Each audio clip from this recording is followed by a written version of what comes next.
नमस्कार दोस्तों, मैं निशा सिंह सदीनामा की ओर से प्रस्तुत कर रही हूँ आज 21 फरवरी 2021 का संपादकीय, जिसे लिखा है हमारे संपादक जितेंद्र जितांशु ने, जिसका शीर्षक है शिलोहू, कागजी शेर और चीन।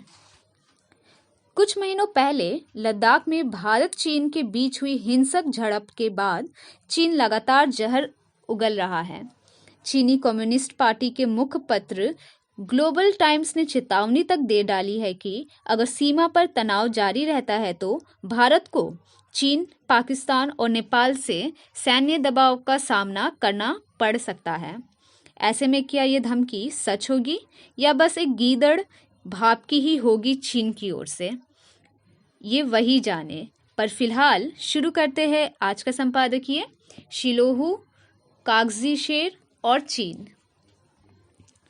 चीनी भाषा में एक शब्द है शिलोहू। ये शब्द किसी ऐसी चीज या किसी व्यक्ति को संदर्भित करता है जो दावा करता है या शक्तिशाली या धमकी देता प्रतीत होता है, लेकिन वास्तव में अप्रभावी है और चुनौती का सामना करने में असमर्थ है। ये शब्द पहली बार चीन के माओ जेडोंग द्वारा अमेरिका के खिलाफ इस्तेमाल किया गया था और आज यही शब्द उनके देश के खिलाफ विश्व भर में किया जा रहा है।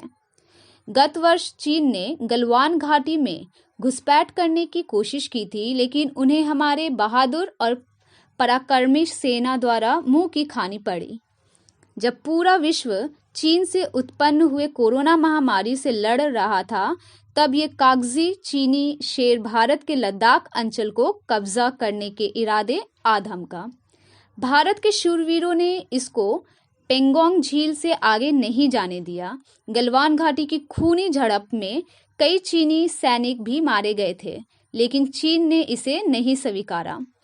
चीन अपने आप को दुनिया के सामने शेर दिखाने की आदत से ग्रसित है, इसलिए उसे ये चाल चलनी पड़ी। 2016 में चीन ने भूटान और भारत की सीमा से सटे डोकलाम पर भी कब्जा किया और वहां भी सेनाओं के बीच झड़प हुई थी, लेकिन वो रक्त रंजित नहीं हुआ था।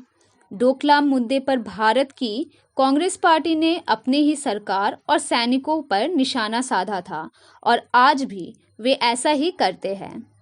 ये विरोध 2008 में कांग्रेस और चीनी कम्युनिस्ट पार्टी के साथ समझौते का कोई हिस्सा तो नहीं था।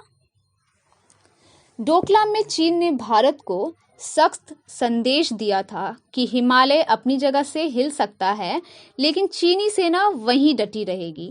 लेकिन चीन के इस बयान का भी कोई असर नहीं हुआ था और बाद में उन्हें डोकलाम से हटना पड़ा था। यही हाल लद्दाख में भी हुआ। 3 दिन पहले चीन अपना सारा गोला बारूद और हथियार लेकर सीमा पर से अपने बंकर तोड़ते हुए वापस लौट गया। चीन की गीदड़ भभकी अब भारत के सामने नहीं चल सकती। ये हमारी सेना के लिए एक बहुत बड़ी मानसिक जीत है। नॉर्दर्न कमांड के लेफ्टिनेंट जनरल जोशी ने साफ किया कि छेजे के हटने से LAC पर यथास्थिति में कोई बदलाव नहीं होगा, यानी चीन को हमारे क्षेत्रों पर अतिक्रमण नहीं होगा। उन्होंने कहा कि गलवान घाटी में हुई झड़प में चीन के कम से कम 45 सैनिक मारे गए। इनमें से 4 चीनी सैनिकों की मौत की पुष्टि स्वयं चीन ने की है। चीन ने भारत को कमजोर रणनीतिकार के रूप समझने की भूल की। चीन ने सोचा ये 1962 वाला भारत है जो उसके कुचलने से कुचला जाएगा, लेकिन ये भूल गया कि ये नया भारत है। चीन की ये भूल उसे कागजी शेर बनाती है जो सिर्फ दहाड़ना जानता है, लेकिन शिकार करना नहीं। आमीन। तो दोस्तों, ये था आज का संपादक जितेंद्र जितांशु द्वारा लिखा संपादकीय।